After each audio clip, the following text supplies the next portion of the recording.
Então, bem-vindos a mais um novo episódio do podcast Vamos, da Paróquia de Cascais. Hoje já repararam, quem está a ver no YouTube, que falta aqui uma mancha negra, no bom sentido. O Padre Mendo está em Roma com os padres novos, juntamente com o nosso Bispo, nosso Patriarca de Lisboa. E por isso, e não só, temos como convidada a Joana Tinoco, que hoje nos vai falar um bocadinho sobre a relação da fé e da saúde mental. Ela é psicóloga de formação, é cristã também, de nascença, e por isso vamos conversar um bocadinho sobre esses temas. Antes de mais, pelo menos apresentarmos um bocadinho, eu conheci a Joana basicamente quando eu fui ordenado padre, está a fazer agora 20 anos, por isso foi mais ou menos quando andámos na primária. Era padre novo. Era padre novíssimo. Eu acho que nós ainda nos conhecemos antes de eu ser padre, que eu comecei a ir às reuniões de preparação do campo. Pois foi. Ainda não era padre. Por isso é dos meus conhecimentos mais antigos, assim, pastorais. E pronto, e depois, na altura, eu era padre do Seminário de Caparide, ali perto do Estoril, por isso cruzámos nos campos de férias da paróquia de Estoril e também na vida da paroquial do Estoril. E depois fui para longe, vim aqui para Cascais, e por isso fomos só cruzando assim esporadicamente, mas sem muitos trabalhos comuns. Joana, então conta-me lá um bocadinho sobre ti. Entretanto, fizeste o curso de Psicologia, sim? Sim. Então tenta lá juntar as duas coisas, a vida cristã e a psicologia. Então, fiz Psicologia, eu acho. Tens de aproximar mais do microfone, senão vai servir. Ok. Então, tirei o curso de Psicologia, já queria ir para Psicologia desde o meu 7º, 8º ano. Acho que muito por esta ligação às pessoas acho que isso sempre foi muito claro em mim. E acho que isso também está ligado à minha vocação cristã, no sentido de quer dizer, é fácil ser psicóloga e ser cristã. Bom.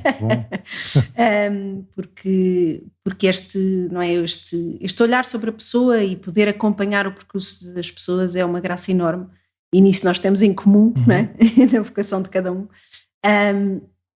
E por isso acho que foi uma coisa natural, apesar de haver depois tensões entre a psicologia e a religião, eventualmente, e eu senti-as na pele. Mas acho que do ponto de vista daquilo que eu me imaginava a fazer, e sempre foi muito claro, e não conhecia nenhum psicólogo até perto, portanto foi engraçado como foi, os meus pais até estranharam na altura de onde é que isto surgiu, mas eu acho que sempre tive, através das experiências de voluntariado, através da paróquia, das equipas, de tantos voluntariados, eu acho que isso também me foi aproximando daquilo que é acompanhar as pessoas que estão eventualmente em sofrimento.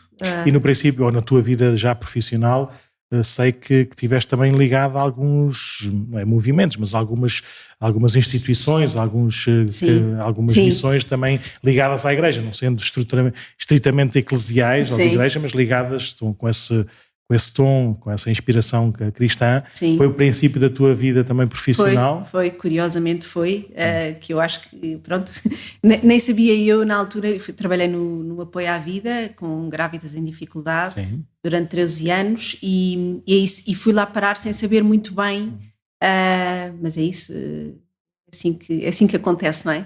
Somos chamados, e aí cresci muito, nesta missão de apoiar cada mulher que se depara com uma gravidez indesejada, inesperada, pelo menos inesperada, porque muitas vezes não é indesejada, e o que é trilhar este caminho adverso, depois muitas vezes com falta de apoio, de quem entenda aquilo que pode ser a decisão de prosseguir, ou mesmo as dúvidas que existem ao longo do processo, e também tive em missão na Ilha do Príncipe, também ligado a uma...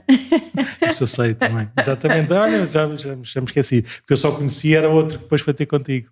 Pois, o Duarte. O Duarte, exatamente, pois foi. O Duarte foi para mim, mas sim, mas estavas lá já com uma instituição que eu também tinha ido para o Príncipe, quando eu fui seminarista lá na paróquia, na paróquia da Ramada, e nós íamos fazer missão lá à paróquia do Príncipe, que era geminada com a exatamente, paróquia Gêmea. E tu estiveste lá um ano, não foi? Na altura era o Padre Sénio Pároco, não é? Sim. Eu ainda sou do tempo do Padre Daniel. Sim. E depois o Duarte, na altura, também tinha ali um ano, um gap, não é? Um ano assim de sabático, por assim dizer, e também queria ir para fora, então a única ligação que eu tinha à África na altura era a Ilha do Príncipe, por isso mandei-vos juntos e estivemos lá durante uns tempos. Pois foi. Assim, se houvesse assim não é um ranking, um campeonato ou uma contabilidade do positivo e do negativo. Por exemplo, nessa primeira fase da tua vida profissional, tu ias para a cama satisfeita, ou seja, contente, animada por ver as coisas bonitas, ou ias completamente amassada de tantos socos que apanhavas?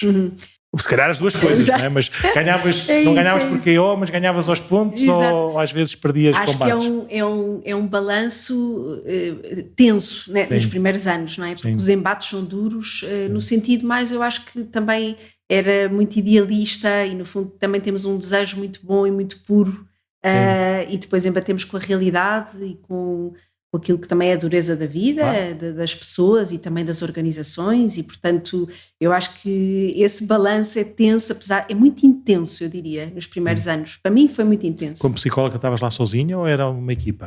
No princípio, como psicóloga, comecei a fazer estágio profissional e era a única psicóloga in loco. Depois tinha supervisão fora, e portanto depois a equipa foi-se construindo e hoje em dia já são mais, portanto os últimos anos também, eu gosto muito desta fase da vida em que já não, pronto, já sabemos, já passámos por esses embates, claro, e portanto também ajuda-nos muito aquilo que vivemos para trás, para a clareza do que hoje também nos permite fazer. Sim. Com realismo. Eu costumo dizer ao Padre Mendes, que tem 2 anos de padre, e ele não está aqui hoje, por isso a gente pode falar à vontade, mas costumo dizer ao Padre Mendes que de facto no princípio nós queremos as coisas todas à nossa maneira, no nosso ritmo, consoante também o nosso empenho, consoante o nosso investimento. E à medida que a gente vai crescendo e vai amadurecendo, de facto fazemos muito melhor em termos humanos, com muito menos, ou seja, com muito menos tensão, com muito menos, se calhar, empenho, por assim dizer, e usufruímos também muito mais e reconhecemos muito melhor também essas graças para nós que vêm do alto ou que não estão sob o nosso domínio, né? que a gente vê acontecer. Por isso também é muito bom essa maturidade. Claro que depois também traz muitas poeiras e traz assim, algumas coisas, que, assim, algumas manhas, algumas más rotinas, mas por princípio, assim, em termos de empenho, em termos de libertação, assim, em termos de desapego, é muito bom também estarmos cá há mais tempo, porque já não vivemos assim essa tensão como se tudo dependesse de nós. Exato. E como se tudo fosse para agora, né? E a gente tem assim já uma certa história. Boa, Joana. Sim, vamos a isto. Vamos a isso. Então hoje gostava de falar contigo, assim, o tema geral, isto aqui tem letrinhas e tudo, não é? Falar de fé e saúde mental, mas queria começar por a parte assim um bocadinho mais não sei, mais académica ou mais médica, perceber um bocadinho. Eu devo dizer, eu quando estava na faculdade, no meu tempo de faculdade, nós tínhamos assim uma cadeira muito, muito introdutória de psicologia e basicamente eu não gostei nada daquilo, nem para mais a professora embirrava comigo. Quase todos embirravam, por isso eu não sei se o problema era dos professores, era meu, né? mas saí-me bem, mas nunca gostei muito daquilo. Depois, já padre de seminário, fazia parte da formação dos seminaristas, passámos algum tempo em unidades de saúde, nomeadamente a unidade de saúde do Telhal, sim, que é muito voltada para estas patologias, para estas situações da vida. E lá tínhamos muitas conversas com psicólogos, com psiquiatras, com terapeutas, e víamos, e eu como era o padre que acompanhava esse grupo, todos os anos, como eu dizia na brincadeira, ficava 15 dias internado no Telhal, que eram os meus 15 dias melhores do ano, que aquilo era espetacular. E depois, além disso, ver também os frutos que o acompanhamento psicológico que alguns seminaristas, hoje padres, quase todos, tiveram, de facto fez-me respeitar um bocadinho mais a Nós tivemos esta conversa. Já foi. Também temos aqui esta maturidade que nos ajuda esta conversa agora. Pois, porque eu estava na altura não percebia nada daquilo, achava que não fazia assim muito sentido, era miúdo, não é? E eu própria também, ou seja, entrei para a psicologia e eu própria tinha essa descrença e ao longo dos anos é que também a fui, é verdade que fui perdendo, era pior se não tivesse perdido. Sim, vamos falar então a primeira parte um bocadinho só sobre isso para ver se ajudamos também as pessoas a relacionarem-se, não é? Quando é que foi? No princípio da pandemia tive uma crise de gota, doença de velhos, mas graças a Deus já nunca mais tive, mas lembro-me de estar a falar com alguns amigos meus e eu pensei, quem é que é o especialista que acompanha, agora já me esqueci também, assim um especialista qualquer, mas quem é que é o especialista desta doença, não é? Graças a Deus resolveu-se tudo muito bem, mas, por exemplo, quando nós temos qualquer coisa, não é? O que é que precisamos de ter, ou como é que nós precisamos de olhar para saber, calma aí que eu preciso falar com um psicólogo, calma aí que eu preciso falar com um psiquiatra. Qual é que é a diferença, qual é que é o lugar, que lugar é que tem essa saúde mental, por assim dizer, assim, num sentido mais abstrato, no conjunto das outras disciplinas médicas. Agora, atualmente, sim, eu acho que tem evoluído, espero eu, nas últimas décadas, se calhar, mas assim a distinção primeira que fazia, não é? O psiquiatra é médico e, portanto, faz uma avaliação clínica do doente do ponto de vista também do diagnóstico e daquilo que podem ser os sintomas clínicos e eventualmente diagnosticam o quadro, caso isso, que pode ser um quadro transitório ou um quadro mais crónico, e o psicólogo... e também é o único que pode receitar, não é? Exatamente, o psiquiatra é quem prescreve a medicação, os psicólogos não prescrevem. Aqui a questão é um bocadinho, se eu puder usar uma analogia... vou usar, por exemplo, a do peso, não é? Mas, quer dizer, podemos fazer a medicação para ajudar a ter menos apetite e depois há um trabalho que é preciso fazer sobre aquilo que são os nossos hábitos alimentares, não é? E, portanto, do ponto de vista da saúde mental, que cada vez mais se fala que saúde mental é saúde, não é? Nesta perspectiva da saúde integral, e eu própria estou nesta transição porque fui formatada também num olhar sobre a saúde mental diferente. E é verdade que é preciso nós cuidarmos da nossa saúde, globalmente, não é? E, portanto, do ponto de vista da saúde mental, há hábitos que importa conhecer quais são, que nos ajudam a não ter, no fundo, um nível de sofrimento que se pode tornar incapacitante. Que, no fundo, este é um dos grandes limiares de perceber onde é que já é para procurar ajuda, não é? Que é perceber que uma coisa é tristeza, e tristeza é natural, que existe, que é uma emoção, que faz parte. Outra coisa é uma tristeza arrastada, uma tristeza mais profunda, ou muitas vezes confunde-se, por exemplo, a depressão, acha-se que a depressão, a pessoa se chora muito está deprimida, não necessariamente. Há depressões que não se manifestam necessariamente pela tristeza, mas por outro tipo de sintomas. E que pode ter a ver, normalmente, afeta sempre as áreas primeiras da nossa vida.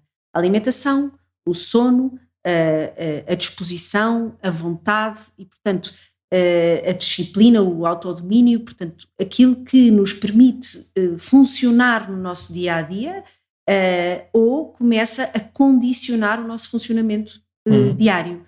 E aí é preciso perceber, normalmente, o que eu dizia nas aulas... Agora no seminário há aulas de psicologia no 5º ano, desde há uns anos, e exatamente para poder discriminar isto, não é? O que é que, quer dizer, se há 3 meses de pelo menos 3 sintomas daqueles que estão descritos como sintomas da depressão, por exemplo, agora usando a depressão, que tem a ver com os hábitos de sono, que pode ser uma hipersónia, ou seja, muito sono e a pessoa dormir muito, ou insónia, o quadro de, por exemplo, também hábitos alimentares, o poder ter um humor mais deprimido, irritabilidade, pensamentos negativos, portanto, no fundo, uma negatividade que vai contaminando a vida.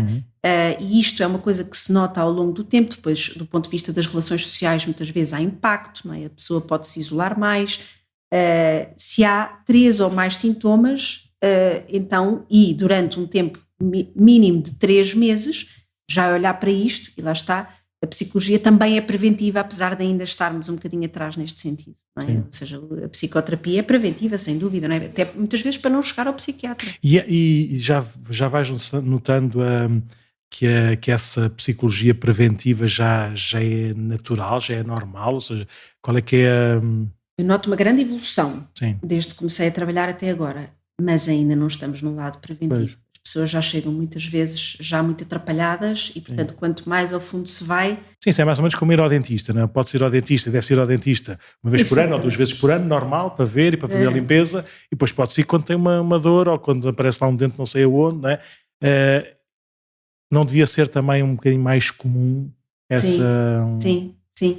E uma das razões que se fala... Desculpa, mas mesmo assim, e qual é que é a idade, por assim dizer, não é? Porque nós temos ali momentos críticos, não é? Momentos de boa crise, não é? Momentos uma de boa passagem, crise, sem dúvida. momentos de transformação, que às vezes não era mau ter esse tipo de acompanhamento, ou seja, não sei se usas essa imagem como um espelho, pelo menos nós... Na nossa missão de diretores espirituais, a imagem que nós usamos melhor é um espelho, ou seja, nós somos apenas um espelho para você se poder ver melhor, não é? E não sei se... Nós também usamos essa imagem. Usam essa imagem. Estamos lá de perto. Boa. Mas quais é que são assim, quais é que tu achas que podia ser assim as etapas ou os momentos, não é, em que pudesse haver esse, não é bem um diagnóstico, mas esse acompanhamento só para as pessoas não... Eu diria que aquilo, porque eu acho que o significado da boa crise também é muito importante, claro, não é? Sim. Por isso, a crise ser patologizada, isto tem que ser despatologizado, porque há crises que são inevitáveis e que fazem parte do nosso crescimento. E são mais do que aquelas que nós achamos. É sério? Sim, do ponto de vista do desenvolvimento, cada vez mais se fala que o desenvolvimento é turbulento, ou seja, antes de um surto evolutivo de desenvolvimento, há uma crise, há uma desorganização. Essa desorganização é boa, estamos a reunir os recursos e é um bocadinho como a aprendizagem, não é? Estamos ali a bater, não sabemos, até que faz-se luz e de repente já conseguimos. E o nosso desenvolvimento também, do ponto de vista da maturidade, se quisermos, psicológica, não é? Também tem a ver com isto, até com a gestão emocional. Portanto, há boas crises e a adolescência é uma crise muito, muito sinalizada. Não sei se podia, assim... Mas uma das coisas que eu notava quando falo com adolescentes é um bocadinho a dificuldade da tal construção, ou seja, eles dizem uma coisa e a gente espelha, mas aquilo vai logo para o outro lado, ou seja, não vai para o próprio, não é? Diz uma coisa e a gente tenta compreender o que é essa coisa, mas depois eles fogem, não é? Aquilo também na própria... o próprio entendimento de si, das suas coisas, aquilo ainda está assim um bocadinho de... Está bastante confuso, faz parte, exatamente, faz mesmo... Parte. Mas uma das coisas engraçadas, que não sei se isto é algum... assim como as grávidas, não é? Tomam lá o ácido fólico. Não, aquela injeção epidural para não terem dores e para se esquecerem das dores que tiveram, que é para poderem continuar a querer ter filhos, a desejar ter filhos, não é? E uma das coisas que notei é que os adolescentes, como eu próprio, eu já não me lembro de ser adolescente, eu acho que a minha adolescência foi ótima, mas se eu falasse com os meus pais, eles diziam de certeza que não é? Por isso, uma das coisas boas que nos, acho eu, é que nós passamos por essas dificuldades todas, mas depois esquecemos, estamos noutra, ou seja, já somos outra pessoa, entre aspas, não é? Isso também é bom nós não ficarmos, nós adultos, não ficarmos angustiados ou tristes quando os nossos estão a passar por essa fase às vezes é preciso irmos, com os pais, por exemplo, é preciso irmos um bocadinho à adolescência dos pais e o que é que os pais recuperam, porque muitas vezes estão com preocupações com os filhos que muitas vezes são do seu próprio percurso, isso é engraçado de ver. E às vezes recuperando isso e percebendo também desbloqueia um bocadinho, porque às vezes há medos que têm a ver com a própria adolescência, não é? Mas agora o padre não tinha-me feito uma pergunta. Não, já agora estavas a dizer isso, eu estava a lembrar uma coisa que era, uma das coisas que eu notava com a psicologia era que o que é que ajuda? Nada. Calma, deixa-me passar. Não, eu estou a aguentar. Estás a aguentar. Não, porque a única coisa que dizia era, olha, isto tem esta causa, está bem, e daí? Olha, isto aqui está mais ou menos assim organizado, estás a ver, está assim arrumado e se calhar não funciona bem assim, se calhar tens que encontrar outra arrumação. Como é que isso se faz? Claro. Não sei, mas eu até posso saber, mas a lógica é que seja a própria pessoa, não é? Não há um remédio que eu tome... Eu parto uma perna, vou ao médico qualquer, ele é que põe o osso no sítio, ele é que me dá as injeções não sei do quê, ele é que depois me faz as massagens ou não sei o que mais. Mas depois o resto da recuperação, que é fundamental, já é da própria pessoa. E muitas vezes os processos voltam para trás, e agora usando o exemplo da perna, muitas vezes é preciso voltar a pôr no lugar porque o cuidado que a pessoa teve, portanto também há sempre uma parte ativa nossa, não é? Mas sem dúvida... na psicologia há muito mais a parte ativa que eu, às vezes, já vamos lá falar um bocadinho mais sobre isto, às vezes no acompanhamento comum, não é? de pessoas que têm acompanhamento psicológico / psiquiátrico e depois vêm falar na base da direção espiritual, uma das coisas que eu notava era uma ótima capacidade de análise, não é? De diagnóstico, por assim dizer. Olha, eu estou assim e estou assim por causa disto e daquilo e daquele outro, mas era um bocadinho uma fatalidade também, ou seja, era quase como um carimbo. já sei como é que isto funciona, ponto. E eu? Aí é que pode ser um processo que fica a meio. Pois. Ou seja, e essa é uma das grandes, enfim, processos vividos, às vezes interrompidos, mas às vezes também não é o tempo de completar naquela altura. Sim, também é verdade. Mas é muito importante isso que está a dizer, que é porque nós não acreditamos, e isto para mim tem sido muito evidente, que é, nós começámos a falar de emoções, e mesmo do ponto de vista científico, e portanto global, no século XX, XXI. Bem, portanto, aquilo que se sabe, e tal como em todos os conhecimentos novos, nós desconfiamos. Se nós vamos perceber que as nossas emoções têm uma lógica, há um autor agora que não me lembro, não sei se é o António Damasio, que diz que se nós tivéssemos dependido do nosso pensamento para sobreviver, já não existia espécie. Portanto, as nossas emoções são inteligentes, só que a grelha de leitura é que a nossa grelha de leitura é sobretudo racional. Sim. Não é? E, portanto, ao entender o funcionamento das emoções que precisam de ser validadas e terem espaço até que possam ser transformadas, e por isso é uma das grandes críticas que fazem aos psicólogos, é validar demais. Pois, porque depois parece que se fica só ali, não é? Parece que se fica só... Porque às vezes demora, porque são muitos anos de emoções invalidadas. Sim. E por isso é preciso haver um percurso de perceber porque é que se sente o que se sente, que muitas vezes as pessoas vêm, e agora posso falar até de uma população, enfim, eu acho que pessoas católicas, eu acho que ainda trazem isto, muitas vezes, enfim, não sei se isto, mas vou dizer porque é a minha experiência, que é, vêm muito com uma culpabilidade muito grande, porque acham que não deviam estar a sofrer o que estão a sofrer, sim, porque deviam superar, e portanto, esta estratégia é útil em certa medida quando relativizamos aquilo que, não é, pomos em perspectiva, ajudamos a pôr em perspectiva, a pensar que realmente há outras situações, isso às vezes ajuda-nos a pôr em perspectiva. Mas a partir de um certo grau de sofrimento, isso já deixa de ajudar, porque já nos atira para o buraco da culpabilidade de não conseguirmos sair dali. Sim. Não é? Queremos sair, porque queremos, ao mesmo tempo não conhecemos outro lugar e, portanto, é preciso tempo. Eu acho que a maior dificuldade é o tempo, às vezes, que os processos demoram. E as fases, não é? As pessoas não podem não estar preparadas para... Às vezes só estão preparadas até um certo ponto e nós temos que deixar ir. Então, segunda, já existe, conhece algum projeto, alguma escola no sentido assim mais abrangente, não é? Uma escola de espaço físico, mesmo não seja cá em Portugal, um sítio onde a psicologia, o acompanhamento psicológico já é feito de uma forma o mais natural, o mais comum possível. Eu lembro, nas minhas escolas onde eu andei, havia um gabinete do psicólogo que eu vi sempre fechado. Que eu acho Estava que era... sempre em consulta. Não, eu acho que os únicos que iam lá eram os que eram obrigados, entre aspas, assim como era a casa a sala do diretor, era também a sala do psicólogo, ou seja, não era uma coisa comum, habitual. Agora eu sinto, vejo, consigo perceber que há alguns pequeninos que já falam, pequeninos de escola primária, sem dúvida, falam com psicólogos, não é? Mas porquê? Por nada, é só porque sim, é exatamente, só porque faz parte, não é porque têm hiperatividade ou que são distraídos ou que estão zangados com a vida, é só porque sim, faz parte de falar 1 ou 2 ou 3 vezes por ano, não é? Sim. Com o psicólogo lá da escola. E mesmo os programas que existem, não é? Em conjunto os professores com os psicólogos, por exemplo, eu acho que vai ser cada vez mais por aí, não é? Sim. Esta mudança de mentalidade. Eu não era professor do seminário, mas era formador do seminário e o acompanhamento psicológico que os seminaristas faziam era logo no primeiro ano. E depois nós tínhamos uma sessão muito genérica, ou seja, sem qualquer tipo de passar informações confidenciais, não é?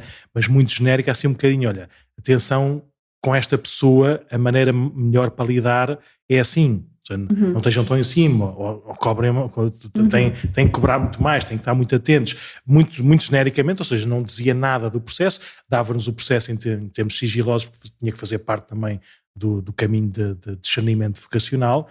Mas havia essa conversa geral para ajudar-nos a nós, que acompanhávamos, Se nós não tivéssemos esse discernimento, essa intuição, ela, como tinha feito esse trabalho assim mais profundo e tinha mais competência, não é? Então dava-nos sempre assim umas diretrizes, como se calhar era o que estavas a dizer da psicóloga em relação aos professores. Exatamente. Dizer, atenção com este... Exatamente. Tem que pôr na primeira fila.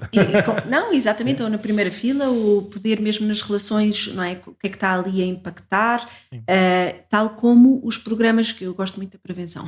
Sim, e os programas preventivos, eu acho que isto vai ser a evolução também do ponto de vista da formação escolar, que é, hoje em dia já vemos muito nas creches e jardins de infância, e os miúdos nomearem as emoções e perceberem que estão tristes e que estão contentes, porque a verdade é que a nossa educação isso não é razão para estar triste. Muitas vezes isto, quer dizer, todos nós dizemos e dissemos e foi-nos dito, ou não é razão para estar zangado, e portanto o não é razão, a questão e nós temos às vezes uma certa reatividade, está bem, mas agora também não é razão para ficar tudo zangado, certo, não é? Porque realmente nós estranhamos e temos dificuldade nesta nova mas forma. Mas o que é certo é que está. E aconteceu qualquer coisa para ele estar. Exato, ou seja, a emoção não vai embora porque nós achamos que ela não devia estar lá. Sim. Não é? Agora, e por isso, como é que nos ajudamos a lidar com essas emoções e a saber que elas fazem parte de nós? Sim. Então, mas conhece assim alguns casos assim concretos, vocês estudam isso, vocês trabalham para isso, vocês querem construir esse modelo, por assim dizer?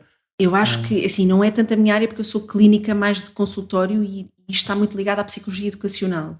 Mas a experiência que tenho e que vou vendo também das pessoas que acompanho e de pessoas à minha volta é que cada vez mais as escolas têm, eu acho que escolas públicas, eu sinto que há, enfim, as escolas privadas talvez tenham um bocadinho mais de possibilidade de criar uma equipa, porque na escola pública muitas vezes os psicólogos dão resposta a mais do que uma escola. Possível. E portanto, enfim, na prevenção eventualmente qualquer coisa do ponto de vista do grupo, mas pronto, que já é útil, mas do ponto de vista do acompanhamento individual, e é como acontece, por exemplo, no Sistema Nacional de Saúde, que eu ainda hoje, acho que hoje de manhã estava a ouvir, que uma entrevista, são 250 psicólogos no Sistema Nacional de Saúde, exato, que a Ordem dos Psicólogos sugeria pelo menos o dobro.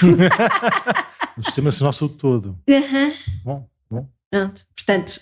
Estamos aqui imunes a todas as doenças psicológicas. Não, e sabemos que a segunda, ou seja, a prevalência em Portugal é uma coisa assustadora. E que depois tem, como é que se diz, tem repercussões em tudo mais, não é? Claro, na saúde física, inevitavelmente. Sim, exatamente. Se eu me sinto completamente triste ou desorganizado, desorientado, o que é que eu vou fazer? Em tudo. Em termos de produtividade no trabalho, mas também em termos de criação de relações humaas com aqueles que estão à minha volta. Sem dúvida. Por isso é mesmo preocupante, por acaso, enfim, já tinha visto isto, mas questiono-me um bocado como é que, não é, em Portugal, que temos um país que no fundo... enfim, uma minha humilde opinião, é dos melhores lugares do mundo para viver. Sim. Mas como é que temos, não é? Somos o segundo país da Europa com maior taxa de perturbações psiquiátricas por habitante, ou seja, são... Os maiores. Portanto, enfim, e de consumo de psicofármacos somos o quinto país da OCDE, ou seja, os níveis são enfim, vale a pena realmente pensar nisto. Assim só quase como a nomear, consegues dizer assim rapidamente quais é que são assim essas doenças do foro psiquiátrico / psicológico mais comuns, mais habituais, e dizer, não é bem as causas, mas dizer assim falar um bocadinho sobre essa patologia, não é para as pessoas fazerem autodiagnóstico, não é? Mas um bocadinho para as pessoas também não fazerem disto um tabu, ou não ficarem apenas com um nome pomposo e assustador, mas perceberem mais ou menos como é que isto funciona. Eu acho que é importante, não só pelo que eu diga, mas mesmo, ou seja, as pessoas fazerem autodiagnóstico não é necessariamente mau, senão nós sabemos, ou seja, os nossos... nós temos limites, não é? E isto é uma perspectiva cristã, não é? E, portanto, nós reconhecermos os nossos limites e percebermos quais é que são os nossos calcanhares daqueles é útil para nós, para os nossos e para o mundo, não é? Por isso, o poder... Eu não sou necessariamente contra da pessoa fazer uma pesquisa e perceber... Realmente, no outro dia uma pessoa que eu acompanho, não é? Fui ler e, quer dizer, parece que bate certo. O risco do diagnóstico é ficarmos presos. Sim. Uma elucidação, não é? Eu perceber que isto existe, que isto não é uma coisa da minha cabeça, então o que é que eu vou fazer com isto? Sim, não é? sim. Portanto, uma clarificação é útil. Clarificação para abrir e para nos ajudar a procurar. Exatamente, ótimo. depois aí dar os passos. Se for uma fatalidade do género, sou assim e acabou, não é? Claro. Eu não sou nunca a minha doença, qualquer que ela seja, nem física nem emocional. Claro que não. Nós não somos uma doença. Claro que não. Ou seja, daquilo que está visto, as doenças mais comuns é a ansiedade e depressão, assim, e agora com a pandemia também quem eventualmente já teria aqui alguma propensão, há sempre uma dialética entre aquilo que é a genética e o ambiente, porque pode haver uma predisposição genética e haja pessoas na família que já o possam ter vivido, que depois noutros tempos eventualmente não eram diagnosticadas, era melancólico, ou tinha mau humor, ou tinha um feitio muito difícil, que é típico. Mas, portanto, ansiedade e depressão são as mais comuns. E com a pandemia fala-se muito do aumento de casos, não é? Mas... E a causa expressa da doença é genética, entre aspas, ou é mesmo a vida, a circunstância?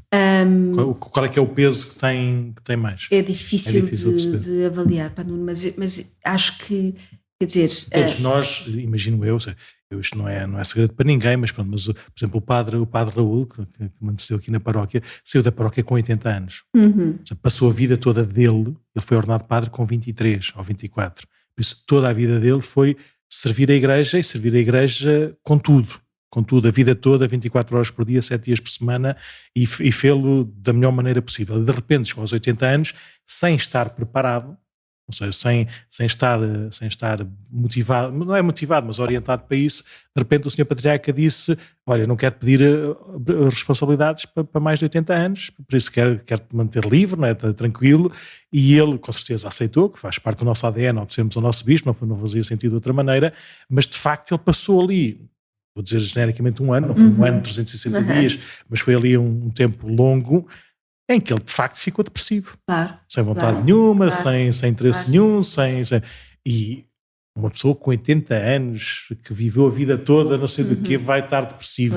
Claro, foi um choque tão grande, foi uma coisa tão forte, não é? Ainda para mais mudou de um ambiente em que ele era, se quisermos, não era o centro no sentido de ser a pessoa mais importante e toda a gente voltada para ele, mas de facto era o que servia mais, não era o rosto do serviço, não é? E de repente ele sente-se inútil, não é? E quem está sempre na linha da frente, não é? Depois como é que sabe estar noutro lugar? Ainda para mais já com 80 anos também, se calhar muito mais frágil também de saúde física, por assim dizer. Não, claro que há circunstâncias que são muito disruptivas na nossa vida, não é? E por isso, um certo, vamos dizer que há um lado depressivo, se quisermos, que não tem de ser, ou seja, há coisas que nos entristecem e não quer dizer que vamos confundir tristeza e depressão, mas podemos chamar a um lado depressivo nosso, não é? Que o lado lunar do Rui Veloso, mas que, pronto, que tem um papel, não é? Nós não somos um sempre em pé, não é? E, portanto, haver tristeza difícil, podemos ter dificuldade em sair desse lugar, muitas vezes. Pode ser uma circunstância muito adversa e às vezes pode ser interna, não é? Pode ser um desfazamento de expectativas ou uma mudança que até parece banal e que nós não conseguimos integrar. Pode ser perfeitamente... Só é patológico quando a gente depois não consegue sair dela. Sim, ou seja, que no fundo patológico, se quisermos, é a própria pessoa viver com um sofrimento maior. O sofrimento ocupa a sua vida mais do que as alegrias da vida, as graças, não é? E portanto isso é uma infelicidade, não é? Portanto isso pode-se ajudar de facto, não é? E a ansiedade, quais é que são assim quais é que podem ser as raízes exteriores, por assim dizer, além daquilo que são as propensões naturais de um estado de vida, ou seja, de um momento da existência ou da própria pessoa, quais é que são assim as coisas que podem acontecer que nos criam ansiedade?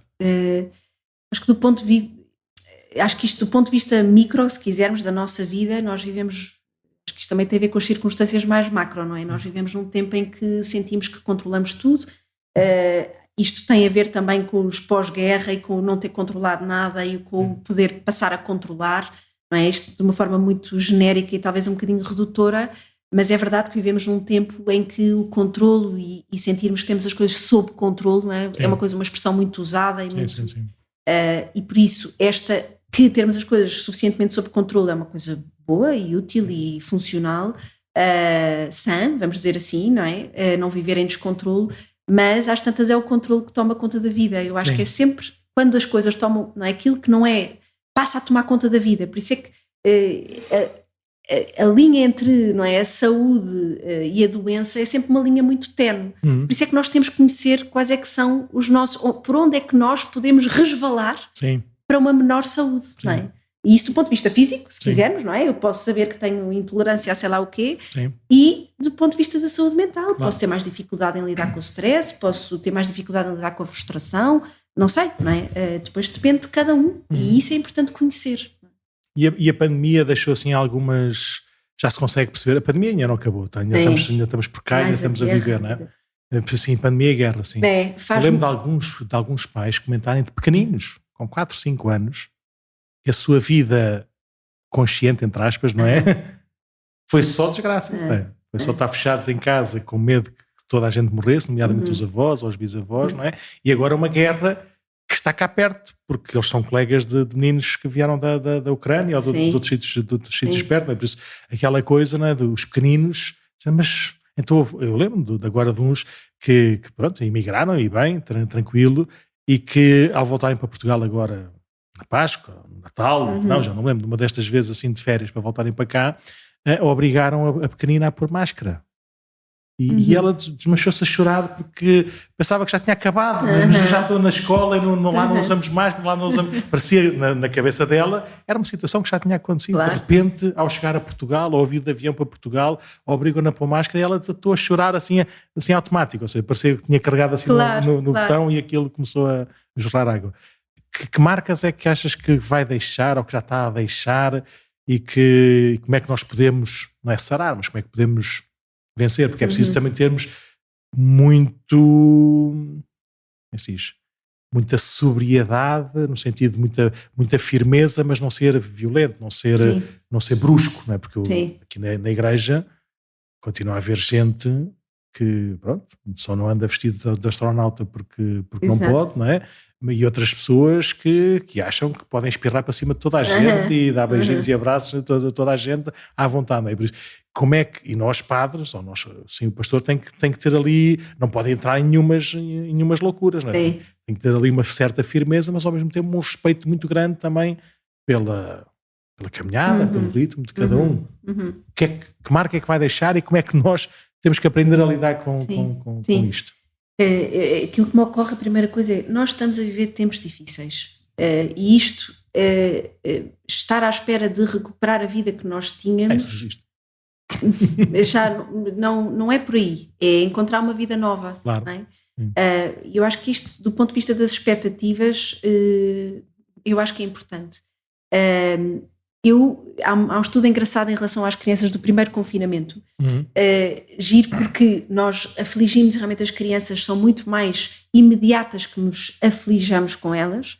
Eu tenho muita esperança na capacidade de adaptação das crianças e, portanto, tenho muita esperança e acho que devemos ter, porque tem uma plasticidade que um adulto e um idoso não têm. Portanto, e no primeiro confinamento, os dados das crianças do ponto de vista do bem-estar eram bastante mais altos.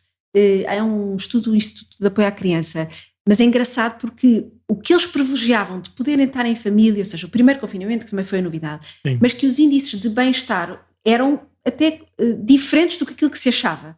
O que se via é que quanto mais os pais viviam ansiosos, mais essas crianças estavam ansiosas. As crianças têm medo dos medos dos pais. Claro. Se os pais se forem ajudando a lidar com os seus próprios medos. Quando eles caem, a gente faz uma festa que é para eles não... Se a gente se assustar e ficar com medo porque eles caíram, eles próprios também estão... Exatamente, ou seja, podemos ajudar-nos e temos que nos ajudar como adultos a lidar com isso, não é? A mim preocupa-me, acho que apesar de, sem dúvida, que este tipo de... lá está, ansiedade, por isso é que os índices de ansiedade, claro que subiram, e bem, porque do ponto de vista da sobrevivência nós precisamos da ansiedade para nos travar. Sim, não é? Por isso, isto tem um lugar, não é? A ansiedade tem um lado bom, não é tudo patológico, não é? Isto dá medo, espera aí que vou ter aqui atitudes protetoras, que a ansiedade depois tome conta, é que é importante ir balançando. Eu acho que do ponto de vista da ansiedade, acho que é natural. estamos todos, ou as crianças estão mais ansiosas e podem ter de repente gatilhos. Eu tive uma situação gira com os miúdos que era quando um deles apanhou Covid, eu disse, meninos, agora vamos todos apanhar, ficamos despachados. Apanhar? Então ouviram durante 2 anos que não era para apanhar, e eu agora disse, vamos apanhar, que era uma coisa boa, e eles de repente, aquilo fez curto-circuito, não é? Nós, quando foi a reabertura das igrejas, não é? Era muito engraçado, os batismos tiveram ali também uma interrupção, por assim dizer, então muitos pequeninos foram batizados com 1 ano e tal, 2 anos, às vezes 3 anos, não é? Ou pelo menos os irmãos também já tinham essas idades, e era impressionante que eles, sempre que entravam numa porta da igreja, a primeira coisa que iam fazer era besuntar as mãos, porque era assim que tinham sido habituados, por isso não lhes fazia sentido nenhum. Então sempre que andavam, então quando a gente ia para batismal, era à entrada e tinha lá um borrifador também de gel, né? E eu lembro de 2 ou 3 pequeninos batizados com 2 ou 3 anos, antes de subirem o degrau para a pia batismal, vamos lá besuntar as mãos, que era, eles já sabiam o que era, mas pronto, tinha que ser. Claro, é isso. Ou seja, fazer, estes hábitos depois vão demorar tempo, e vamos ver também como é que as coisas evoluem. Mas eu acho que temos de estar preparados e não patologizar as reações mais... uma coisa é quando elas duram no tempo. Sim. Mas as reações, não é? Essa rapariga que estava, não é? Essa menina que o pai não estava a contar, ser entendido no quadro, percebe-se, claro, não é? Claro. Portanto, perceber e ajudá-la a lidar. E os pais também poderem, porque nós às vezes estamos à espera que os miúdos estejam sempre contentes. Sim. Não é? E isto, não, os miúdos também vão estar tristes e vão estar preocupados, e isso vai fazer parte da vida. O que eles têm é, como todos nós, que aprender a lidar com essas partes, não é? Sim. Joana, vamos falar agora sim do tema que nos trouxe aqui. Finalmente, estou a brincar, mas se calhar é assim o grande... Já não era mau, já não é mau isto, né? Nós todos temos uma noção um bocadinho mais aberta e profunda sobre este lado da nossa vida, que tem impacto em relação a tudo e também, com certeza, em relação à fé.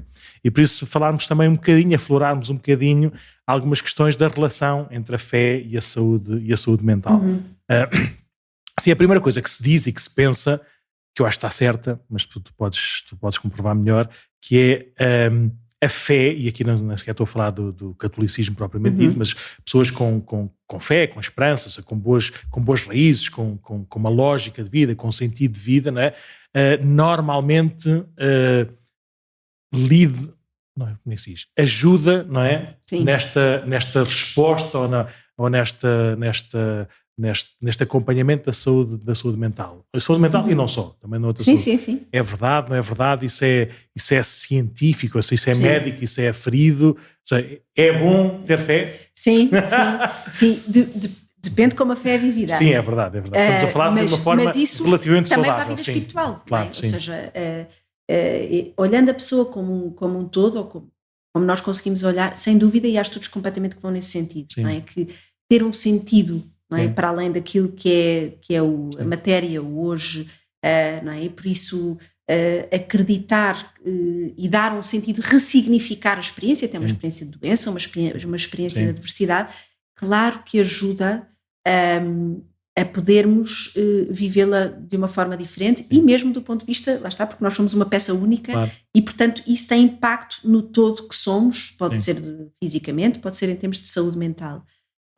Portanto, os estudos vão nesse sentido, do ponto de vista do bem-estar, da esperança, agora já não é assim tão novo, mas o que se chama a autocompaixão, que nós podemos chamar a misericórdia, não é? Mas que é uma misericórdia também connosco próprios, não é? Que é uma das coisas que mais falo nas consultas, que é a possibilidade, não é, de vivermos a misericórdia não só para os outros, mas também connosco. Pronto.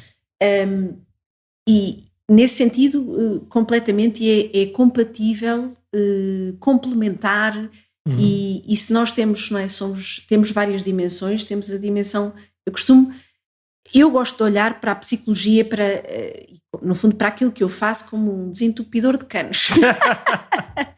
Ou seja... Sabes que eu uso muitas vezes também imagens, analogias de como é que se diz, de canalizadores também para a nossa... Eu costumo usar a canalização daquilo que é a canalização normal, trazer água pura, não é? E o esgoto, que é trazer o lixo. E a dizer, olha, nós às vezes vivemos ao contrário. Pomos o esgoto a vir para nós, não é? As coisas más que deixamos que elas vejam e que marcam a nossa vida, não é? E as coisas boas a gente deita para fora porque não servem para nada. Temos que arranjar a canalização, temos que saber o que é para desligarmos, não é? E sabermos onde é que temos que ir buscar água pura, não é? Exatamente. A linguagem mais cristã, não é? Sim. Mas também usa essa parte, tu és desentupidora como? Explica-me lá. Com aquela... Exatamente o que pensava. Sim.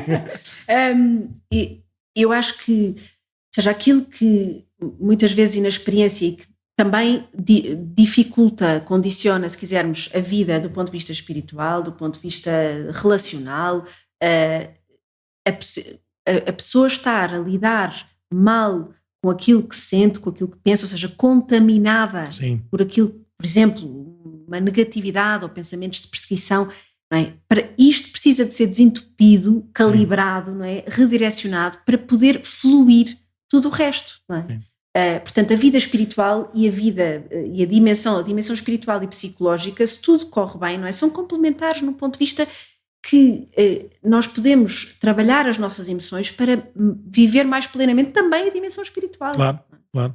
O padre João Seabra agora, o padre João Seabra morreu há uns dias, há umas semanas, e nessa altura também ouvi mais coisas que ele falou e que ele escreveu e que essas coisas todas, e recordei-me também de algumas peças que ele tinha falado.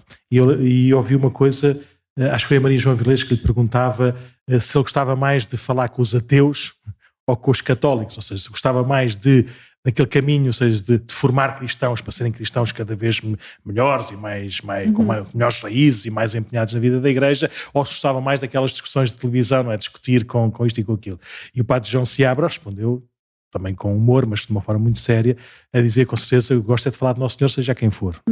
E ela dizer que de vez em quando pode ser mais difícil de falar aos católicos porque já têm a sua ideia, a sua imagem, a sua experiência de Deus, e por isso não estão receptivos a perceber que se calhar têm que crescer, têm que enraizar ainda mais profundamente, têm que abrir, não é? E por isso eles dizem, o padre João Seabra dizia que às vezes era mais difícil falar com eles, porque aquilo era preciso escarafunchar mais. Desconstruir algumas coisas, sim. Oh, padre Nuno, deixa-me só contar, porque eu usei imenso isto e foi uma coisa que me ajudou muito também na minha vida como psicóloga, que é um terapeuta de casal dinamarquês que vai cá através da Associação dos Psicólogos Católicos há uns anos, dizia, portanto vou citar, ele é Peter Damgaard Hansen, e dizia, a trabalhar com famílias católicas, a primeira coisa, com casais, a primeira coisa que eu converso muitas vezes é, vamos lá relembrar de onde é que vimos. Adão e Eva portanto, tiveram 2 filhos,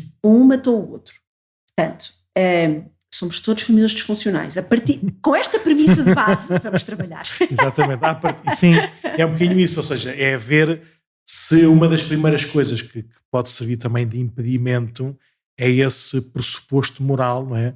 Que um católico deve ser boa pessoa, deve saber que é amado por Deus, deve saber que já foi salvo por Deus, deve saber que é abençoado por Deus todos os dias, deve saber que tem uma vocação, deve saber que tem todos os talentos para pôr a render, por isso deve saber isso tudo, mas se calhar vive isso como tudo entupido, não é? Exato.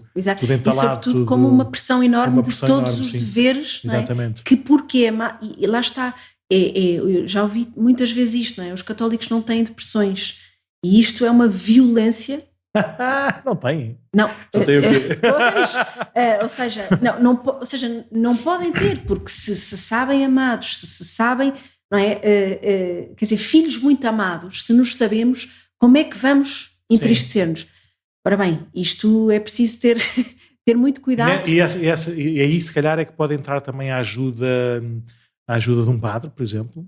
Tu não tens autoridade espiritual, por assim dizer. Não, podes ter, porque sim, porque também és batizada e eles podem te conhecer também como uma antiga catequista ou monitora não sei do quê, mas em princípio aquilo que tu dizes sobre a fé, não é? Eles podem não te dar assim grande credibilidade. Não, sem dúvida que é muito precisa a ajuda da Igreja e também na própria Igreja continuar a desconstruir aqui, isto é tudo muito recente, sim. Portanto há uma linguagem, pronto, estamos num tempo que são estes os desafios e é sem dúvida, Nuno, que é muito preciso que cada pastor também faça não é, que também aprofunde estes temas e para depois poder ajudar as pessoas a validar aquilo que as pessoas não querem sentir muitas vezes, não quer dizer, não estou, depois isto daria pano para mangas, mas do ponto de vista emocional, ninguém se boicota porque quer, ninguém vive uma vida de sofrimento porque quer. Pode haver, obviamente, um hábito muito grande e ser difícil de mudar. A mudança para todos nós assusta-nos, mas é preciso ir mais dentro, porque muitas vezes pelo mental não conseguimos, claro. A pessoa não se sente, não é? Deve. Eu lembro-me desta frase dos católicos, não tem depressões, já nem me lembro, não interessa, mas isto para dizer que muitas vezes o meu trabalho com pessoas católicas, muitas vezes a primeira etapa é desconstruir isto. Claro. Sim, por isso, a relação de fé e saúde mental tanto pode ser muito boa, sem dúvida, como pode ter fases de bloqueio, não é? Sim. De pressupostos errados. Sim, assim dizer, e de uma certa idealização do que eu deveria ser porque Sim. sou cristão e tenho de ser exemplo e, portanto, Sim. as fragilidades não podem estar à mostra e isto é muito perigoso. Sim. Porque depois por dentro, não é? Sim, e sentes, agora estou a falar completamente teoricamente, não faço a mínima ideia, sentes ou percebes ou sabes, por exemplo, pessoas que não têm qualquer tipo de raízes religiosas, ou seja, se calhar nem sequer, eu lembro uma vez, estava aqui a preparar uns noivos para o casamento e um deles não era batizado, então eles acharam que era importante fazer assim um mini curso rápido, não era curso, era assim uma apresentação geral sobre a fé, e sobre o que é que se está a celebrar no casamento, que era para os dois, cada um com as suas raízes, não é? Celebrarem bem. Então eu estava logo no princípio e falei sobre, por exemplo, as perguntas que a gente faz sobre o sentido da vida, o que é que andamos aqui a fazer, quem é que nós somos, para onde é que vamos, que peso é que as coisas vão tendo, não é? E eu lembro do que não era batizada, eu perguntei, mas nunca fizeste esta pergunta? Não. Eu tinha um pai 25, 26, 28 anos, e eu, a sério? E eu, sim, não me interessa, ou seja, nunca fiz de facto essa. E eu fiquei, e eu percebi que era verdade, ou seja, que não era questão, não era problema, ou seja, não era fuga a nada, ou seja, nunca fiz essa pergunta. Em princípio, as pessoas que contei com psicólogos, mesmo nunca tenham feito essa pergunta, estão em problemas, por assim dizer, ou seja, a vida não está arranjada. Sentes que é mais difícil encontrar, como é que se diz, fundamentos, balizas, não é?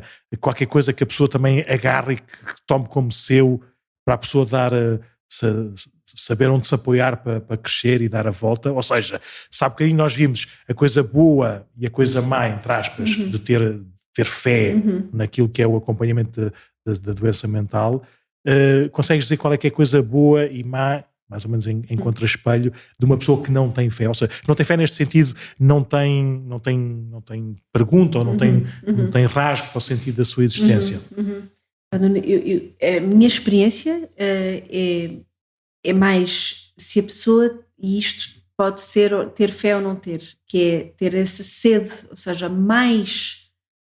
tem mais contacto com a sua própria sede ou menos. Sim. E isto pode ser um católico praticante ou pode não ser. Sim. Sim, eu aqui nem sequer estava a falar de catolicismo. Não, ou seja, do ponto de vista Cristo, da fé, ou seja, fé no sentido mais a fé abstrato. também pode ser vivida, eu, nesta idade nós já não temos filtros. Claro. Mas a fé pode ser vivida de uma forma também muito superficial ou tendencialmente mais por aquilo que eu aprendi, pelo hábito, pronto. Portanto, eu posso não ter, a pergunta não está viva em mim. Eu parto do princípio que todos temos a pergunta, mesmo que nunca a tenhamos feito, nem tenhamos consciência dela. Sim. Não é? Porque faz parte da nossa condição. Mas quem nunca exercitou esse músculo, por assim dizer, quem nunca foi por aí, é melhor nunca ter ido. Eu, por exemplo, quando tive aulas de condução, lá a professora, lá a instrutora disse: é ótimo que tu nunca pegaste num carro, não tens vícios. Vais pôr as mãos exatamente como eu te vou dizer, não é? Vais pôr lá os espelhos exatamente como eu te vou dizer. Porque todos os outros que aprenderam a conduzir com o avô ou com o bisavô lá no trator, lá não sei onde, vêm com vícios de quem conduzia, ou era mais pequenino ou era maior. Por isso, o facto de tu nunca teres feito nada disso vai ser bom, porque eu te vou ajudar e tu vais confiar mais em mim. Sim. Porque eu estou-te a dizer uma coisa absolutamente nova e tu vais, entre aspas, vais aceitar mais facilmente. Ou seja, como nunca fizeste essa pergunta, vais ser uma esponja. Isso acontece para quem não tem fé, nós darmos, como é que se diz, darmos fundamentos mais certos ou mais certos, mais talvez Mas é que se as pessoas não vêm com uma experiência de fé, vêm com uma experiência de outra coisa qualquer, não é? Têm sempre os seus fundamentos, portanto, ou de alguma forma estão agarradas a qualquer coisa. E tu, como psicóloga, consegues validar esses... Achas que são todos válidos, esses fundamentos? Eu acho que a sede é sempre válida e, portanto, nós podemos sempre ir por aí, não é? Ou seja, não tenho muita dificuldade com isso, porque... já leste o livro do Pato Plantino ou não? Do Dom Plantino? Da sede. Comecei a ler, mas agora ficou... É espetacular, é espetacular. É que é mesmo por aí. É mesmo por aí. Ainda nem sei pôr palavras. Eu sei que eu só tenho uma... Pronto, é mesmo... Eu percebo que é por aí que... Sabes que eu já fazer só um parênteses por causa da sede, há 2 ou 3 anos, antes da pandemia, aqui com as escolas ocorrentes, que é um grupo que o Papa Francisco criou com os amigos lá em Buenos Aires, uns amigos professores universitários, que é um método engraçado, que é juntar várias escolas de origens diferentes e juntar os miúdos por interesses comuns, de cidadania, de desporto, de tecnologia, de arte, e deixar que sejam eles, não é, a motivarem-se mutuamente, a ajudarem-se mutuamente, a conversarem uns com os outros e a perceberem que todos têm as mesmas raízes, não é? E que todos vivem as mesmas coisas com coisas diferentes. E no ano em que eu fui a Roma, ver o Papa também com esta coisa das escolas ocorrentes, a pergunta era esta: tenho sede. A pergunta não, a frase, para nós cristãos, levava logo para a cruz, mas aquilo não era um movimento cristão estritamente, não é? Por isso eram perguntas genéricas, e foi impressionante. Os miúdos, que alguns conheci daqui da catequese,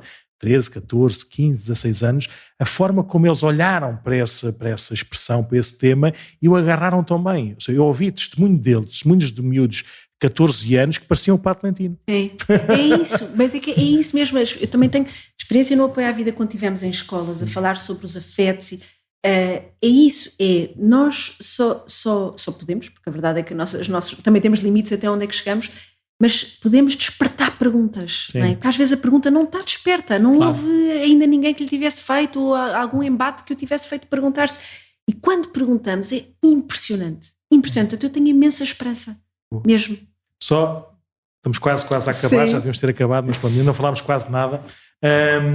Uma das coisas que gostava de saber... Podemos fazer uma nova. Sim, já fizemos várias vezes assim 2 partes, mas não, desta vez já... Sabes que eu agora acompanho um podcast nos Estados Unidos, lá de um senhor qualquer, que disse, olha, eu não quero saber do tempo, o meu podcast agora vai ser conversas longas. Então o mínimo é 2 horas, não é? E houve uma vez e é tudo em direto, atenção, eles estão em direto e saem para a casa de banho para beber um café, para beber uma cerveja, para voltar, e depois dizem, houve um deles que eram 2 mais novos, e disseram, hoje vamos bater o recorde, acho que passaram as 4 horas, assim parecido, que era a tarde toda e a noite toda, por isso não vamos chegar até lá, mas pronto. Combinado, mas corta. Tá bem. Uma das coisas que gostava de saber é, quando as pessoas vêm ter comigo, houve na altura da crise de 2007, 2008, mais ou menos foi quando eu vim para cá, eu como padre, era padre novo, de facto, aqui tinha 30 anos, o padre Raul tinha saído com 80, as pessoas não conheciam de lado nenhum, e eu durante 1 ou 2 anos fui de facto o psicólogo gratuito. Eu que não tinha formação nenhuma de psicologia, não é? Mas, e as pessoas vinham falar comigo, foi aí que eu deixei de ver telenovelas mexicanas, porque já não valia a pena, ou seja, as histórias das pessoas, não é, como elas me contavam, eram muito mais desarranjadas, complexas assim, do que... Mas era engraçado. Uma das coisas que eu dizia era, não se esqueça que está a falar com um padre. E por isso eu consigo ouvi-la, consigo perceber o melhor possível ouvi-lo, não é? Mas a minha base é que nós não estamos cá por acaso. Nós temos a marca, temos o selo de Deus, não é? E a nossa lógica também é chegar a essa plenitude, a essa perfeição de Deus. E o caminho e o companheiro de viagem tem um rosto, tem uma pessoa, e nós fazemos isso também em comunidade. Este é o meu pressuposto, por isso, aquilo que eu lhe posso dizer, eu até posso, se calhar, esquecer isto tudo e dizer uma coisinha ao lado, mas eu... Não é? Por isso, nós, padres, temos este pressuposto, não é preconceito, mas é este pressuposto, este fundamento, não é? De saber, não é saber, mas sim saber, saborear de onde é que vimos, não é? E para onde é que vamos e qual é que é o caminho, ou como é que pode ser feito esse caminho, sabendo que o caminho é absolutamente pessoal, ou seja, não é em maralha, mesmo que seja em rebanho, não é? Mas é absolutamente pessoal e tem todas as etapas da vida de cada um. Um psicólogo, para ser melhor psicólogo, precisa de qualquer coisa deste género ou não? Não no sentido religioso, mas no sentido humano, pessoal. Ou seja, quando alguém vem ter comigo e me diz, imagina um caso que eu agora vou ter contigo e digo, olha, doutora, não estou a sentir bem, que eu estou-me sempre a rir. Eu vivo feliz, não é? Eu vivo feliz e não aguento, eu não consigo. Ou seja, eu acho que estamos num momento de crise e eu tenho que estar triste. Ensino-me a estar triste. Como é que tu... Estou a dar um exemplo completamente parvo, não é? Mas, em princípio, tu vais-me fazer ver, não é?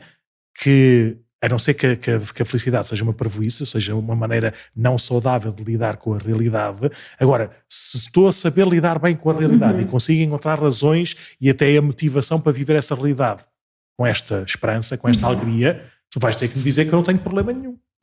Não é? Ou não? Ou pelo menos, se isso quer dizer... Se a pessoa sente isso como um problema, é preciso perceber. Eu achei que o Padre Nuno me ia fazer uma pergunta completamente diferente. Não, era só do género. Eu, na prática, estou a dizer uma coisa que é... Estou a falar muito... Não compliques, muito básico. Não, mas o Padre uma coisa boa... O psicólogo pode ser melhor psicólogo, ou seja, o psicólogo tem fundamentos, não é um esquema, mas tem balizas, tem meta, se calhar não tão circunscrito como linguagem religiosa, mas tem que saber se aquilo que a pessoa está a dizer é bom ou é mau. Tem que saber que aquilo que a pessoa está a sentir como uma coisa má, se calhar não é assim tão má. Se calhar tem que ter uma ideia qualquer. Tem que dizer, se eu vou dizer uma coisa, se eu estou angustiado e ansioso porque roubei o meu vizinho, não é? Tenho razões para estar angustiado e nervoso, não é? Vai lá resolver aquilo. Agora, estou angustiado e nervoso porque... por nada, por razões nenhumas, até por uma coisa boa, não é? Nós precisamos ter balizas e, acho eu, não é? Uma das coisas que me faz, ou que me pode fazer impressão é um psicólogo tem uma ajuda objetiva, ou seja, dá uma ajuda positiva de facto, ou é pura e simplesmente o acrescento, o eco, por assim dizer, daquilo que a pessoa quer, sente, deseja, em respeito absoluto pela consciência da pessoa, que também é o nosso pressuposto. Não é? Ou seja, nós não queremos moldar ninguém nem a nada, mas um psicólogo tem essa... Eu acho que depende muito, bom, não é depende, eu acredito que os psicólogos no fundo estão ao lado das pessoas para poder, claro que respeitando o pedido da pessoa, não é? Sim. Mas depois também, respeitando o pedido, às vezes esse pedido não está claro, não é? E amadurecer o pedido pode ser um trabalho, não é? Mas para que a pessoa se possa ir sentindo melhor, não é? E isso está ligado inevitavelmente, o bem-estar está ligado a uma realização, não é? Portanto, a pessoa estar mais ela própria, se quisermos. Mas imagina que a realização é em coisas que não são assim tão boas. Isso, eu acho que... Na prática é essa. Eu não quero falar de casos concretos, porque eu sei que o caso concreto, cada vida é um mistério, cada vida é um universo, não é? Só em termos pressupostos. Eu quando estou a estudar psicologia, é-me dito ou é-me ensinado, não é? Olha, uma pessoa saudável, não é? Está aqui nestes bolos gigantescos, ou seja, eu lembro de uma das imagens bonitas que lá do telhado, lá do psiquiatra, acho que era psiquiatra, assim, falava, eu uma vez perguntei-lhe, explique-me lá qual é que é a diferença entre os que estão aqui, entre estes muros, e os que estão lá fora. E ele dizia, todos nós, é mais ou menos como uma palete de cores, não é? Exato. Todos nós temos as nossas cores, e há uns que têm mais amarelo, outros mais azul, outros mais branco, outros mais não sei o quê. Todos nós somos diferentes, e por isso todos nós temos uma certa pancada, um certo desajuste. Para estarmos aqui, a paleta é só de uma cor. Exatamente. Seja, nós temos muito espaço para, não é? Mas precisamos também ter, como é que se diz? Precisamos ter fronteiras, balizas, dizer, quem está, uma pessoa que passa fora disto, o que a gente tem que fazer é trazê-lo até aqui. Certo. Eu estou a falar isso em relação a tantas coisas, em relação ao sofrimento atroz que me leva a pedir a morte, a dizer que já não aguento mais, quero acabar com isto, uma pessoa que não se aceita, não se reconhece como é, como se sente, como se vê. Ou seja, é só, entre aspas, fazer eco mesmo, ou seja, fazer eco para que a pessoa seja consequente daquilo que está a sentir, ou respeitando essa base, essa raiz dos sentimentos, sabendo qual é que é a sua origem, ajudar a pessoa de facto, ou seja, eu sinto que ajudei a pessoa quando a pessoa encontrou razões para viver. Certo. Não me sinto, e graças a Deus nunca me aconteceu, mas se alguma vez me acontecesse, não é? Não me sentia nada a ajudar uma pessoa para que ela se matasse, não é? Para que ela morresse fora do tempo, fora das circunstâncias. No outro dia apareceu-me aqui um senhor ou uma senhora, não é? A dizer assim, pá, preciso que me dê os últimos sacramentos porque eu já não aguento mais viver e vou-me embora. Calma, como é óbvio, não dei os últimos sacramentos, ajudei noutra lógica. Ou seja, a minha ajuda não foi muito bem, vou sinalizar, porque acho que é uma coisa boa, com certeza que não sei o quê, faz parte. Seja, nós precisamos ter. Sim, balizas, sem dúvida. E os psicólogos têm escolas, têm. Não, escolas, sem dúvida, existe, pronto, o código de ética, não é? Que também baliza qualquer coisa, independente de ser influenciado também mais ideologicamente ou não. Agora, se há algum risco, não é, que a pessoa possa cometer alguma coisa contra si próprio, contra o outro, nós temos obrigações nesse sentido, e a questão é eu aqui vou fazer uma provocação, que é o só fazer eco. Eu acho que é a grande descrença em relação à psicologia e em relação ao não sabermos o que é que são, ou seja, as emoções e o que é que as transforma. Sim. Nós não acreditamos profundamente que fazer eco e estar com a pessoa, porque a relação, eu acredito profundamente na minha forma de trabalhar, que é a relação que transforma. É a quantidade de vezes, quando as pessoas vinham assim mais em situações agudas, eu queria lá saber o que é que eu dizia. Era estar. Exatamente. Ouvir. Se houvesse assim alguma saída muito grave, trazê-la um bocadinho mais para aqui, mas normal era estar, sim. É isso. Só. Este só é muito mais, claro, porque é isso que transforma. E claro que eu depois depende da confiança, e se já tenho confiança, digo, porquê é que estás a fazer isto a ti próprio outra vez? Sim. Porquê é que estás a decidir boicotar tudo o que fizeste até agora? Porquê é que, ou seja, eu posso provocar, tem a ver com o nível de confiança que eu tenho com a pessoa, tem a ver, não é? Ou seja, tem a ver com o nível da relação e que se isto pode ser quebrado, e às vezes arriscamos e é quebrado, não é? Mas claro que nós estamos, claro, e todos nós, ninguém, não é? Vamos, e a mim também, portanto, temos pena e percebemos, ou seja, claro que não é? Sofremos com isso e ao mesmo tempo aprendemos, mas não deixamos de agarrar a pessoa, porque eu acredito nisto. Se tivesse aqui outro psicólogo, porque as escolas são diferentes, há algumas ou seja, que são muito mais focadas no sintoma, mais ascéticas, e que têm a sua função. Sim. Mas eu sou mais de carne. Para terminar, só uma última pergunta, que é, por exemplo, consegues imaginar ou prever, ou já viste isso acontecer, por exemplo, que a pessoa, depois de acompanhada psicologicamente, ao tentar rearrumar, não é? Ou arrumar a sua vida, a sua existência, as suas prioridades, vês que elas, por exemplo, se reaproximam da igreja ou têm também uma vida espiritual mais saudável, mais intensa? Ou seja, achas que tu alguma vez sugeriste, entre aspas, não sei se fazes sugestões ou não, mas alguma vez, a partir daquilo que as pessoas te dizem ou que te escrevem, tu validaste que, então, se calhar é melhor ir à missa todos os domingos, se calhar é melhor rezar o terço todos os dias, se calhar é melhor de facto participar neste retiro ou ir não sei aonde? Ou seja, tu alguma vez viste como um bem, ou provocado, entre aspas, validado por ti, ou ver também as coisas a crescerem como uma saúde mental mais equilibrada, por assim dizer, ajudou e provocou também uma vida espiritual mais intensa ou mais segura? E aqui a vida espiritual, se calhar eu também te abro um bocadinho a janela, se a vida espiritual é religiosa, ou seja, se é na igreja católica ou noutra comunidade religiosa qualquer, ou se as pessoas ficam também satisfeitas e encontram essa resposta de equilíbrio emocional sobretudo nestes exercícios normais de meditação, exercícios físicos, de relação também com a natureza. Ou seja, algumas coisas serão como é que se diz, exclusivas, outras não serão tanto, não é? Como é que tu vês assim, ou seja, a saúde mental ajuda e leva a que as pessoas se liguem mais a Deus e aos outros, ou a saúde mental leva e ajuda a que a pessoa esteja melhor sozinha, entre aspas? Não tenho dúvida que a pessoa estar sozinha e centrada nos seus, nas suas feridas, ou seja, olha, a imagem que me vem à cabeça é um animal ferido, está centrado sobre si. Nós, quando estamos centrados sobre nós, podemos não parecer feridos, mas estamos.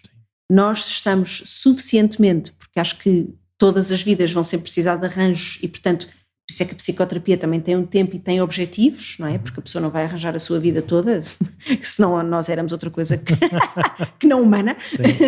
Mas, por isso, sem dúvida, que eu acredito que a pessoa vivendo mais em paz consigo própria é mais, estando mais nos seus sapatos e mais confortável nos seus sapatos, está muito melhor para os outros, para o mundo, muito mais. É um bocadinho aquela coisa de que também vai surgindo muito, que é eu saber, não é? Eu assumir para o que é que eu sou feita, não é? Eu tenho jeito para isto implica reconhecer as coisas boas que tenho, não é? Sim. Porque é que isto é mau? Se eu sei, então, eu vim ao mundo, não é? Quanto mais eu conheço, mais conheço qual é que pode ser a minha missão, não é? Sim. Portanto, acredito completamente que ajuda a elevar e a aproximar-se daquilo que a pessoa pode, ou seja, se é católica, que se aproxime, não é, de uma vida de fé mais inteira. Sim, por exemplo, aqui quando vêm falar genericamente sobre que não se sentem bem ou não sentem não sei o que mais, é uma das coisas que costumo depois também balizar, ou dizendo logo no princípio ou só no final, meu amigo, minha amiga, tem que tratar bem de si. Tem que estar bem, descansado, com exercício físico, boa alimentação, tem que estar emocionalmente também bem calibrado, ou seja, em paz com aqueles que querem passar em paz e se calhar saber que não tem que estar em paz com outros, mas pronto, mas as coisas têm que estar arrumadas, mas também é muito importante a vida espiritual, ou seja, se não alimentar a sua fé, se não alimentar o seu espírito, não é? Como é que vai absorver ou digerir todas as outras coisas? Né? Que sentido é que vai ter? Por isso, nós padres sugerimos sempre também esta vida espiritual que está ligada às outras dimensões da vida humana. E era só para ver se psicologicamente se achavam-se que era útil ou não sugerir, validar que uma pessoa, até para manter a sua saúde mental, é bom este serviço aos outros, é bom esta. Sim, eu valido aquilo que me parece que é bom para a pessoa, não é? Porque às vezes há pessoas que é isso, e cada um na sua matéria, porque eu se calhar valido, não é? Se iniciativas, porque pode haver alturas, lembro-me. O Padre Ricardo uma vez dizia-me, não é? Há alturas que nós estamos mais para fora, há alturas que estamos às vezes mais para dentro. Claro. E às vezes o estar completamente voltado para fora é uma fuga para não olhar para dentro. Exatamente, sim. E por isso eu valido aquilo que eu acredito mesmo, nós estamos bem feitos, Padre Nuno. E por isso aquilo que eu vou conhecendo a pessoa, nós temos a informação, cada um de nós, porque estamos bem feitos e somos mesmo umas peças bem feitas. Temos a informação, se não apita por aqui, vai apitar no dedo do pé. Estamos mesmo bem feitos e, portanto, é preciso estarmos atentos, ajudar a conhecer, e porque eu acredito profundamente nisto, é esses sinais que eu estou atenta e depois vou validando aquilo. Às vezes, já disse, ou seja, um voluntariado e mais uma atividade fora e tudo muito cristão, mas não era tempo. Claro. Era mais uma fuga à família ou àquilo que não estava a querer ser enfrentado. Portanto, nesse sentido. Boa, então é uma boa maneira de terminar, Joana, dizer que todos nós somos bem feitos. É giro. Só para terminar, queres sugerir assim a quem nos ouvir algum livro, algum autor, alguma coisa que as pessoas possam também usar para seu bem? Sim. Assim, do desafio eu sugeria, são coisas super simples, mas que também falam um bocadinho desta integração entre a fé e a igreja, que foram livros que às vezes recomendo porque a mim me ajudaram, não recomendo o que não tenha lido.